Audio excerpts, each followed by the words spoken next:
And welcome back, everyone. In this video, I'm going to give you a full repertoire from the white pieces, starting off with 1d4. And I'm super excited for this. This opening actually helped my student to get a rating from 1000 to 1600 in only a couple of months on chess.com. So it did work for him really well. I hope that it's also going to work for you as well. And in general, I'm going to try to keep it super simple, super easy to understand. And I'm not going to give you some lines to memorize and not understand them. But in general, I really try to give you lines which are quite rare, so your opponent will most likely not know them, and just lines which you are able to understand as well. So I'm going to try to understand. I'm going to try to explain all of the plans to you, so that you don't only rely on memorization, but on truly understanding the position. And yeah, I truly hope that that you're going to enjoy this video and that you're going to enjoy to learn to play this opening, and also going to have as good of results as my student had. So this repertoire starts with d4. This is a d4 repertoire, but no worries, we're not gonna dive into like super mainline stuff where you're gonna need to learn lots of lines, but it's more on understanding and some more positional lines in most cases, which also people won't expect. So most of them are side lines as well. So we start off by d4, and in this video, we're gonna have a look at systems with g6 on the second move. So if black wants to go for the King's Indian or for the Grunfeld. Also, we are starting with knight f3 on the second move, both against knight f6 and against d5, which are by far the main moves. Why are we going to go knight f3? The point is, especially after g6, we're going to see that we don't want to go for c4 in general. After g6, I recommend you to play knight bd2. The whole point is now, as you can see from the arrow, white wants to push e4 when we have this sort of solid center, but not in the typical way as usual with the King's Indian, but there's still more solidity in the center still, because we are able to protect the center with c3 later on, which is not the case in the King's Indian. So after knight bd2, black has, I would say, three serious options. The first one, which is not played so often, is c5, immediately attacking the center. And here, in general, one rule which you can learn here basically is that whenever black plays c5, we're going to take that pawn. And usually what happens after we take is he will have to spend some time to win back the pawn, since he will fianchetto his bishop. So he cannot really recapture with the bishop on c5 anymore. That's kind of the whole purpose of why we're going to take if black has already made his plans clear to fianchetto his bishop on the queen side. So d takes c5, now black usually wins this pawn back with queen a5, and now a3, queen takes c5, b4. Again, this is the typical plan, gaining space on the queen set, and at the same time getting ready to fianchetto the bishop on b2. Queen c7, bishop b2, bishop g7, e3, short castle, and after c4, somewhere around here, it's already time to stop. We have quite a simple plan, just developing our pieces, bishop e2, short castle, rook c1, queen b3, and then rook fd1. And later on, maybe we're gonna tuck back our bishop to f1. Let's have a look. This is one of the sample lines I've checked, and something like this. Knight d4, bishop back to f1. And in general, it's gonna be one of our plans to put the knight to c3 and then possibly to d5, because we do have somewhat of an outpost there. So that's all I wanted to say about c5. Next move is bishop g7, which most of the players are going to play who also play the King's Indian, since they don't really worry about us going e4. Anyway, we're going to go e4. And now black should stop us from going e5 by going d6. If they do castle first, then e5 is quite a dangerous option, when black will lose some time with the knight. So d6 is the accurate move, bishop d3, short castle, and here black has a couple of moves, knight c6 or knight bd7 being the most common ones. In general, black wants to prepare e5, so both knight c6 and knight d7 do have some up and down sides, but in general our plan kind of stays the same. We go rook e1, after knight bd7, and after e5 in general, I want to take here right away.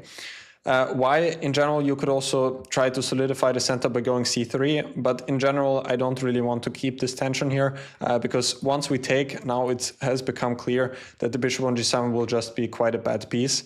Whereas if we continue to have the pressure in the center. After c3, black does have sometimes some ideas to take and go c5 and try to open up this diagonal for the bishop. So that's why I would recommend you to always take on e5 here. D takes c5, knight c4, rook e8. This is one sample line. And one very instructive plan here is to go b4 with white, just stopping black from going knight c5. And in general, white will most likely continue by going bishop b2. This bishop often goes back to f1, and white always wants to play on the queen side by pushing his pawns there. For example, a4, a5, just gaining space on the queen side, and white has quite a nice advantage here. Knight c6 is somewhat similar. Again, rook e1, e5, d takes e5, d takes e5. And now we're getting ready to go c3 by going bishop f1 first, since c3 immediately would drop the bishop on d3. So bishop f1, and now the whole plan is with c3. Even the knight on c6 might be a bit worse here even than on d7, since now with c3 we're totally restricting this knight's access to any of the central squares here. And then we're going to follow up by going b4, a4, possibly bishop a3, having some ideas on this diagonal as well. Again, with a pretty nice advantage. If black stops that with a5, we can go knight c4, and then again, one plan could be b3 followed by bishop a3 to activate our bishop along this diagonal. So that's bishop g7. The next move, d5, is probably what most Grünfeld players would play. By the way, for those of you who don't know what the Grünfeld is, that's here if black goes d5, immediately trying to play in the center, whereas the King's Indian is short castle e4 and d6.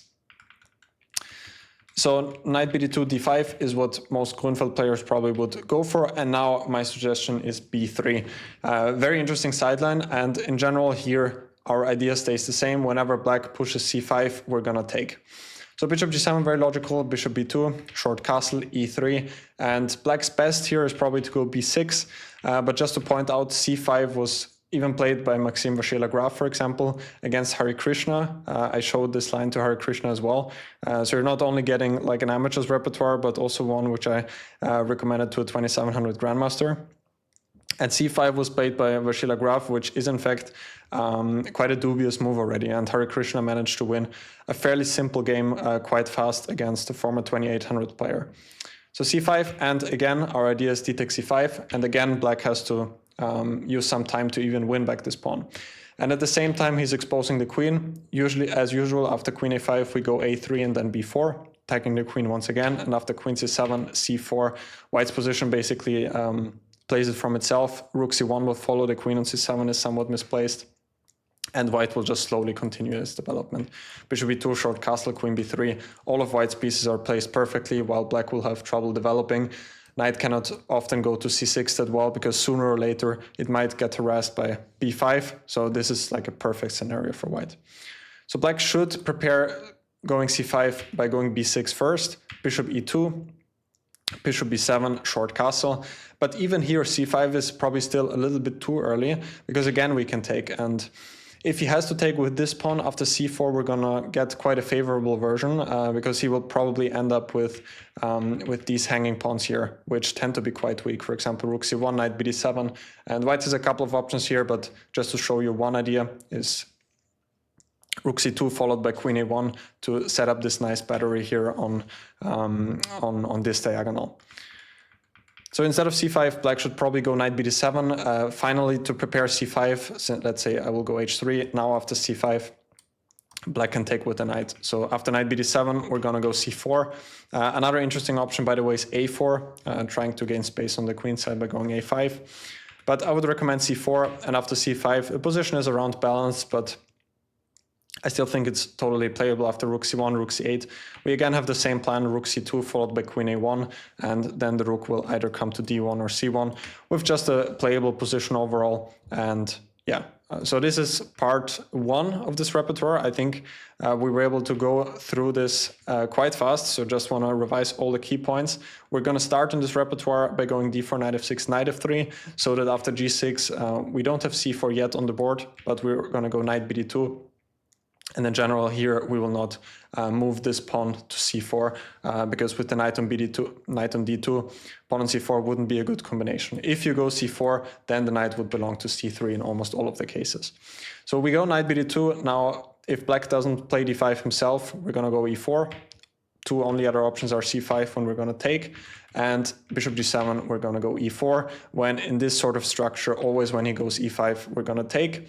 And if d5, the key move is b3. And again, whenever black plays c5 too early, we're going to take that. And otherwise, we're just simply continue our development with bishop e2 and short castle. By the way, just to mention, there was also one quite interesting idea, which I think was played by Ali Reza Firuza, which was h4. The idea is white wants to follow up by knight e5 and then h5, even sometimes some g4 ideas.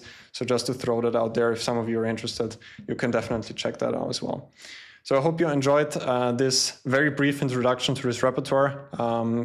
I have a lot of experience with all of this, with all of these lines, and I'm really happy to share it with you. I hope it's really useful. If you find it useful, please leave a like and subscribe to the channel. It really helps me out a lot. And yeah, stay tuned for part 2, everyone. I hope you enjoyed this format.